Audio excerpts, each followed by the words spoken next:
Clap de fin pour la 24e édition du rallye Aïcha des Gazelles, et c'est sur la plage d'Essaouira au Maroc que s'est clôturée l'aventure pour les 150 équipages féminins. Épreuve qui a littéralement enchanté le team des 100% L. Stéphanie et Fabienne reviennent pour Autoplus sur cette épopée qui n'a pourtant pas commencé sous les meilleurs auspices. Les premiers tours de roue au Maroc ont été vraiment épiques. Ça a été une catastrophe parce que le premier jour on s'est trouvé très nuls. On a démarré soi-disant avec un programme qui était fait pour justement s'acclimater, être un peu en douceur, et on trouvait ça déjà tellement compliqué qu'on s'est dit mais comment est-ce qu'on va faire les jours d'après?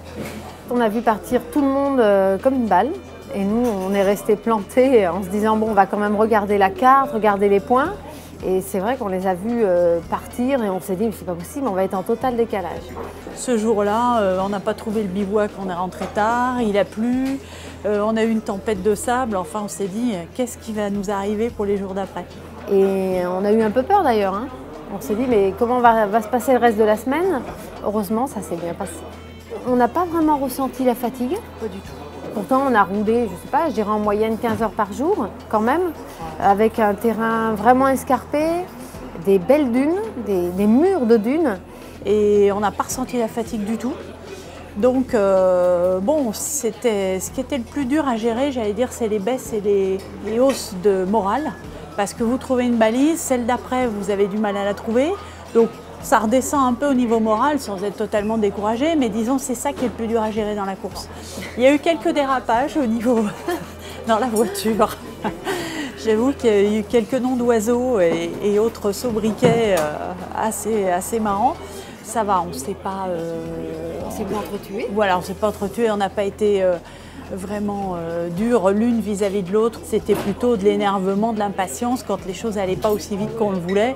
Et donc voilà. Globalement, ça s'est super bien passé. Bon, on paraît plus fort que d'habitude. C'est ça. Hein, les directions étaient vraiment très précises et redonnées à 2-3 reprises. Mais bon, après, il faut extérioriser, hein, parce qu'il y a vraiment des journées très dures. Et puis, il y a des moments dans la journée intenses. Il y a un jour où on a été bloqué dans un paysage totalement lunaire avec 2 roues dans le vide. Et là, on s'est dit, c'était le 2e jour de course, on s'est dit, on est mal barré. Mais on s'en est sorti au bout de 4 heures. Donc, à force de persévérer, en utilisant tout ce qu'on avait dans la voiture. Et on a fini par s'en sortir. Je dirais pas que c'est miraculeux, mais presque. Ça, c'est vrai que ça fait partie des meilleurs souvenirs. Ouais. Quand vraiment vous vous sortez des difficultés sans faire appel à l'assistance et que du coup vous faites une belle course après derrière, ça c'est top. Le pire pour moi, ça a été le moment de stress, un vrai moment de stress, le dernier jour, la dernière balise.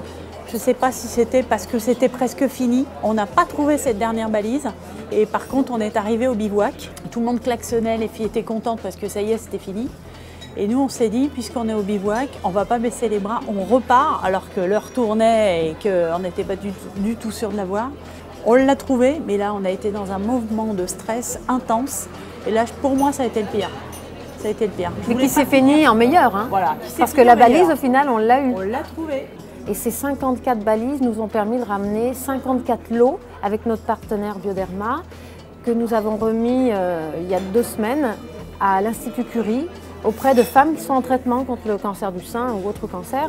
Et puis ces femmes ont été ravies et on leur a d'ailleurs donné un autre exemple d'un binôme qui était là et d'une femme qui était en traitement et qui, 1 an après, était sur le rallye. Donc on leur a donné cet exemple et certaines d'entre elles nous ont dit on serait motivées pour venir. C'est ça.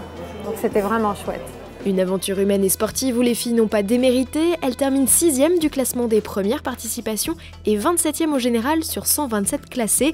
Autant vous dire qu'elles sont gonflées à bloc pour prendre le départ de la 25e édition en mars 2015. Pour les soutenir, une adresse 100%l.fr.